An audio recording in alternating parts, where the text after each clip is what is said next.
Okay, so for example 4, we're asked to simplify these things. Because there isn't a number on the outside, remember there's an imaginary 2, and we are able to split this 25 up. 25 is the same thing as 5 times 5, right? So I'm going to go ahead and just write that. So 5 times 5 is 25. So we can take everything out in groups of 2. So I'm going to take out one set of 5, because 5 times 5 is 25, right? And bring that to the outside. And then, what does that leave us on the inside? For blue, the number-wise, it leaves us with nothing. And then for our our letters, we have 3 x's, right? So we have 1, 2, 3 x's. We're able to take them out in groups of 2. So I'm going to take out one set of the x's from the circle, and then I'm going to leave the other x underneath, okay? And that would be the final answer. The way that we were doing it before, we were taking this number, 3, and we were dividing it by the 2, right?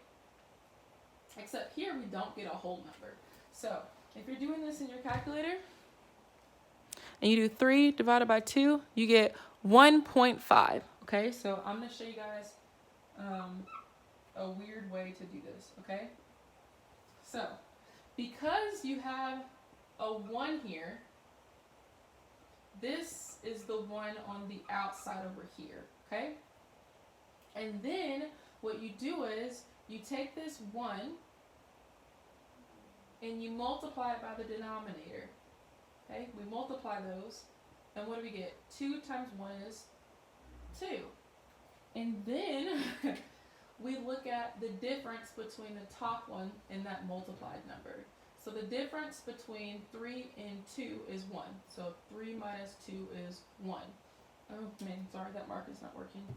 So the difference between this top number and that multiplication number, 3 minus 2 is 1. And that's where this one is coming from, okay?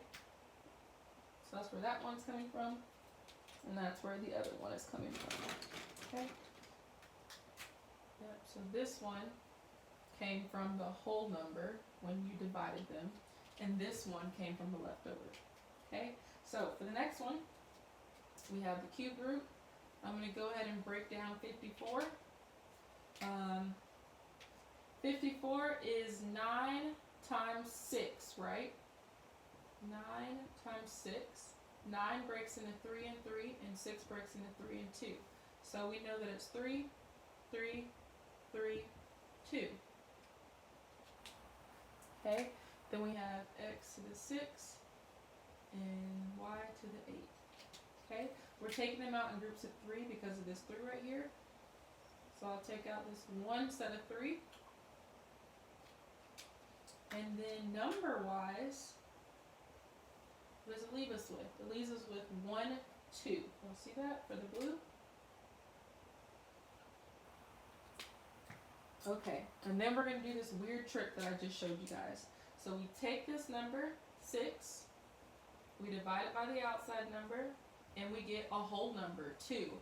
So because we got this whole number, that's what goes on the outside. So we have x raised to the 2, okay?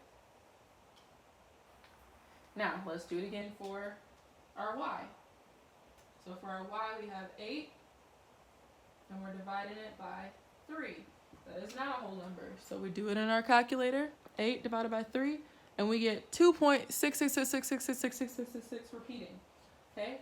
So we get the whole number, 2.6666666. Okay, so the 2 comes on the outside, so this is y squared, okay? And then on the inside, remember what we do is we take the denominator and that 2 and we multiply them, right? So that gives me 6. And then I take the top number with that multiplied number and look at the difference. So 8 minus 6 is 2. So that's where this power of 2 is coming from, okay? So for our final answer, we have 3x squared, y squared, times the cubed root of 2y squared. So that was a super long answer, yeah? Alrighty. And then for the last one, we have 81. We can break down 81 into 9 times 9, and then 3 times 3, and 3 times 3, right? So I'm going to go ahead and rewrite that.